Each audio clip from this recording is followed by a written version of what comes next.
ಈ ನದಿ ತಿರುವಿನ ಯೋಜನೆ ಖಂಡಿತವಾಗಿಯೂ ಯಶಸ್ವಿ ಆಗಲ್ಲ. ಯಾಕಂದರೆ ನಿಮ್ಮೆಲ್ಲ ನೋಡ್ತಾ ಇದ್ದರೆ ಈ ಮಹಾಶಕ್ತಿಯ ಮುಂದೆ ಎಂತಹ ಸರ್ಕಾರದ ನಿಲುವಾದರೂ ಕೂಡ ಸೋಲಲೇಬೇಕು ಅಂತ ಅನ್ನಿಸ್ತಾ ಇದೆ. ಉತ್ತರ ಕನ್ನಡದವರು ಪಾಪದವರು, ಒಳ್ಳೆಯವರು, ಅದರ ದಡ್ಡರಲ್ಲ ಅನ್ನೋದು ನಿಮ್ಮ ನೋಡ್ತಾ ಇದ್ದರೆ ಗೊತ್ತಾಗತ್ತೆ. ಕುಡಿಯುವ ನೀರಿಗ ನೆಪವೊಡ್ಡಿ ನೀವು ನದಿಗಳನ್ನು ತಿರುಗಿಸ್ತಾ ಇಲ್ಲ, ಬೇರೆ ಯಾವುದೋ ಉದ್ದೇಶಗಳು ಈ ಹಿನ್ನೆಲೆಯಲ್ಲಿ ಇವೆ ಎಂಬುದನ್ನು ನಾವೆಲ್ಲ ಅರಿತುಕೊಂಡಿದ್ದೇವೆ.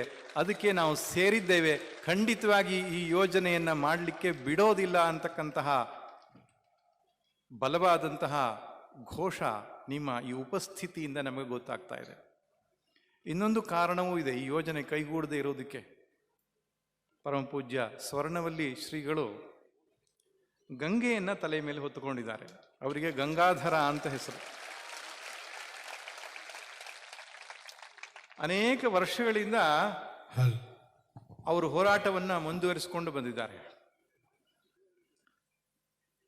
ಗಂಗೆಯೊಟ್ಟಿಗೆ ಬೇಡ್ತಿ, ವೇದಾವತಿ, ವರದಾ, ಅಘನಾಶಿನಿ ಇಷ್ಟನ್ನು ಸೇರಿಸಿಕೊಂಡಿದ್ದಾರೆ.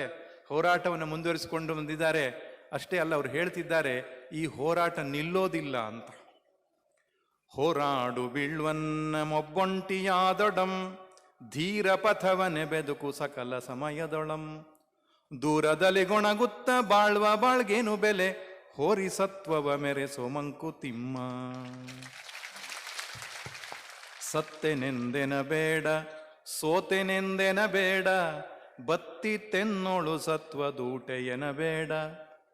ಸತ್ತೆನೆಂದೆನ ಬೇಡ, ಸೋತೆನೆಂದೆನ ಬೇಡ, ಬತ್ತಿ ತೆನ್ನೋಳು ಸತ್ವದೂಟೆಯನ ಬೇಡ. ಮೃತ್ಯು ಎನ್ನುವುದೊಂದು ತೆರೆ ಇಳಿತ ತೆರೆಯೇರು, ಮತ್ತೆ ತೋರ್ಪುದು ನಾಳೆ ಮಂಕುತಿಮ್ಮ. ಅಂತಹ ಆತ್ಮವಿಶ್ವಾಸದಿಂದ ಈ ಹೋರಾಟವನ್ನು ಮುಂದುವರಿಸಿಕೊಂಡು ಬಂದಿದ್ದಾರೆ. ಯಾವ ಕಾರಣಕ್ಕೂ ಕೂಡ ಅವರ ಸಂಕಲ್ಪ ಹುಸಿಯಾಗಲಿಕ್ಕೆ ಸಾಧ್ಯವೇ ಇಲ್ಲ. ಈ ಯೋಜನೆ ಕಾರ್ಯಗತವಾಗುವುದೇ ಇಲ್ಲ. ನನಗೆ ಬಹಳ ಆಶ್ಚರ್ಯ ಅನಿಸ್ತದೆ, ವೇದಿಕೆಯಲ್ಲಿ ಎಲ್ಲ ಪಕ್ಷದವರು ಸೇರಿಕೊಂಡಿದ್ದಾರೆ. ಇದೆಲ್ಲ ಬಹಳ ಅಪರೂಪದ ಕೆಲಸಗಳು ಜಗತ್ತಿನಲ್ಲಿ ಆಗ್ತಕ್ಕಂಥದ್ದು. ಎಲ್ಲ ಪಕ್ಷದವರು ಸೇರಿಕೊಂಡು ಒಂದೇ ಒಂದು ಘೋಷ ಹೇಳ್ತಿದ್ದಾರೆ, ಈ ಕೆಲಸ ಆಗಲಿಕ್ಕೆ ನಾವು ಬಿಡೋದಿಲ್ಲ ಅಂತ. ಆದ್ದರಿಂದ ಜಾತಿ ಅತೀತವಾಗಿ, ಪಕ್ಷ ಅತೀತವಾಗಿ, ಮತ ಚಿಂತನೆ ಅತೀತವಾಗಿ ಎಲ್ಲ ಸ್ವಾಮಿಗಳು ಸೇರ್ಕೊಂಡಿದ್ದಾರೆ. ಇದು ಸ್ವಾಮಿಗಳಿಂದ ಮಾತ್ರ ಸಾಧ್ಯ ಇಂತಹ ಮಹತ್ ಕಾರ್ಯಗಳನ್ನು ಮಾಡುವಂಥದ್ದು. ಆದ್ದರಿಂದ ಸತ್ಯ ಸಂಕಲ್ಪರಾದ ಅವರ ಈ ಒಂದು ಕಾರ್ಯ ನಿಶ್ಚಿತವಾಗಿಯೂ ಯಶಸ್ವಿಯಾಗತ್ತೆ. ಈ ಯೋಜನೆ ಖಂಡಿತವಾಗಿ ಸ್ಥಗಿತವಾಗತ್ತೆ.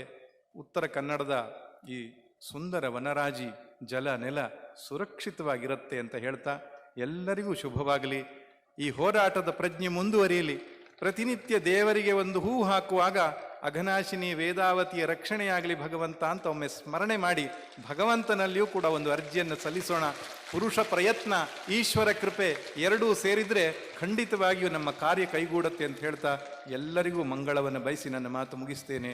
ಸರ್ವೇ ಭವಂತು ಸುಖಿನಃ, ಸರ್ವೇ ಸಂತು ನಿರಾಮಯಾಃ, ಸರ್ವೇ ಭದ್ರಾಣಿ ಪಶ್ಯಂತು, ಮಾ ಕಶ್ಚಿತ್ ದುಃಖ ಭಾಗ್ ಭವೇತ್. ಓಂ ಶಾಂತಿ ಶಾಂತಿ ಶಾಂತಿ.